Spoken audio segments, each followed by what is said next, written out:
Congressman Rivera, welcome back to the program. Thank you. Thank you for having me. Always a pleasure to be with you. Thank you, sir. Now, if I remember correctly, you endorsed Newt Gingrich.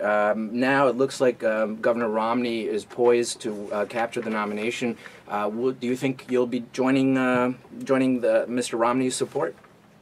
Well, I've always said from the very beginning, and I think most Republicans have said the same thing, irrespective of who you're with during the primary process, once you have a nominee, it's important to galvanize behind the nominee. It's important to unite not just the party, but try to unite the country behind the person who's going to best move this country forward and move our economy forward. And I think that will be the Republican candidate. It looks that way, that it will be Mitt Romney. I can't imagine that it would be anyone else at this point. So I'm looking forward to campaigning in the fall for the Republican nominee, and if that's Mitt Romney, I'm looking forward to doing that. Now, Congressman, let's obviously we're both speculating because no one has voted in November yet. But how do you see, if indeed Governor Romney becomes the nominee, how do you see his chances in November? Do you think he comes in as a strong candidate, or has this contest, as some people have said, damaged him in some fashion?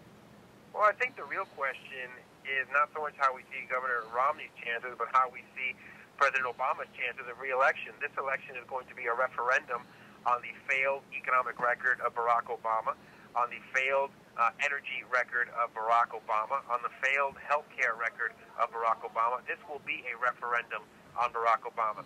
And I think when we start off from that premise, then you see what Mitt Romney has to offer that is different from Barack Obama, which is an approach to governing that is much more focused on the economy, on the private sector economy, on getting the federal government out of the way of the private sector economy, of unleashing the entrepreneurial spirit of America. I think that's what Americans are looking for in a leader these next 4 years, and that's why I think they'll reject President Obama and his re-election efforts. Now, Congressman, even as you talk about the Obama record, some people seem to be, and the polls bear this out, are unsure as to what is Governor Romney's plans or what his plan comes down to.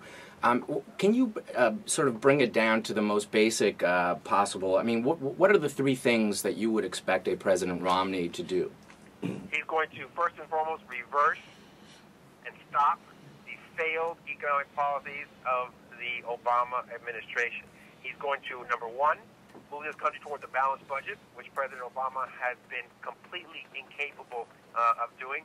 Number two, make sure the federal government is out of the healthcare business and taking over and monopolizing the healthcare sector of this country. And number three, moving the country toward energy independence and approving projects like the Keystone Pipeline. You asked for three specific examples that Mitt Romney would do differently from President Obama. There are three specific examples that the American people can rely upon to have a different future, a different economic outcome for the future of this country that Mitt Romney will provide the electorate in terms of giving that contrast between a failed Obama administration and future prospects for a successful Romney administration. Now, Congressman, everyone is looking for that balanced budget, and a lot of challenges, right? The math doesn't seem to add up. The president's budget adds to the deficit. The Ryan budget adds to the deficit. How will a President Romney achieve a balanced budget?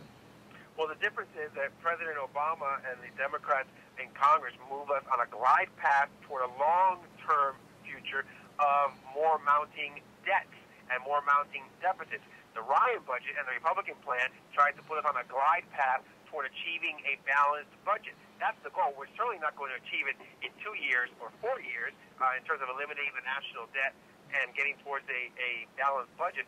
But at least President Romney, working in conjunction with a Republican Congress, will be putting the country back on that glide path toward reforming entitlement programs to make sure they are preserved and protected while at the same time not going bankrupt, but also dealing with discretionary spending across the board. That's the difference between a Republican administration working with a Republican Congress and an Obama administration moving us towards spiraling debts and spiraling deficits. Now, Congressman Rivera, the Ryan budget, which Governor Romney has embraced, calls upon a unspecified reduction in discretionary spending, as you just said. Do you have at this point an idea of what some of those specifics would be? What will be cut from the budget? Well, Well, everyone has a different opinion, but in discretionary spending, I think we need to go back to the 2007, 2008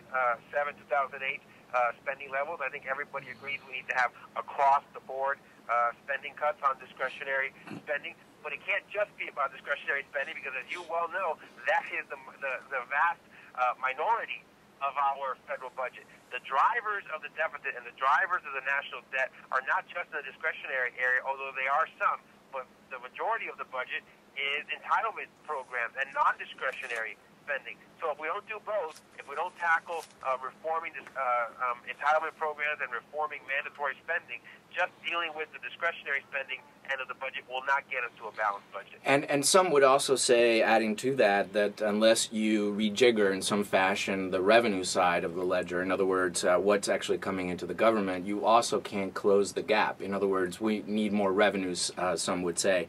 Do you agree with that premise? And if so, where would the revenues come from? Well, the only way that we could agree on achieving new revenues is by reforming the tax code to grow the economy, not increasing taxes and increasing regulations that only stagnates the economy. I think everybody is in favor of reforming the tax code, making it flatter, making it simpler, making it fairer in a way that will, from a macroeconomic perspective, allow this country to achieve economic development in the private sector across the board. But that's how you grow the economy. You grow the revenue side of it, not by increasing taxes, not by increasing the burdens on the job creators in this country, but by lessening the burdens on those job creators so that we can have more people working and thus increase the revenues by having a more productive society. Well, let me switch gears. Your district has been redrawn. You now are in, from what I've read, at least a little bit more competitive district. And President Obama is coming to visit your district tomorrow, potentially definitely for a fundraiser, but potentially even to campaign for one of your opponents. What does that feel like? Should he be in Florida at this particular point, and should the taxpayers be paying for his trip? Well, we actually have not concluded the reapportionment process in Florida. We've included the legislative element of the reapportionment process, but not the judicial review and the administrative review from the U.S. Justice Department as well. So I actually haven't talked about, districts and reapportionment because we're not finished with that process yet. But I can tell you just from a big picture perspective, Florida is certainly going to be in play in this election, as it has been in every presidential election in the past. I expect President Obama will be visiting the state on many occasions, but we're going to have our own troops out there, like Marco Rubio, campaigning throughout Florida and probably throughout the nation on behalf of Republican candidates, like the Republican nominee, and like congressional candidates like myself. So we're fine with President Obama if he wants to be in Florida, as long as if he's campaigning, he's using campaign resources and not taxpayer resources. But we'll have our own campaign personalities throughout the state and throughout the country that I'm sure will be able to send a positive message as well. All right. Well, Florida Congressman David Rivera, as always, thank you so much for joining us this afternoon. My pleasure. Pleasure. Thank you, sir.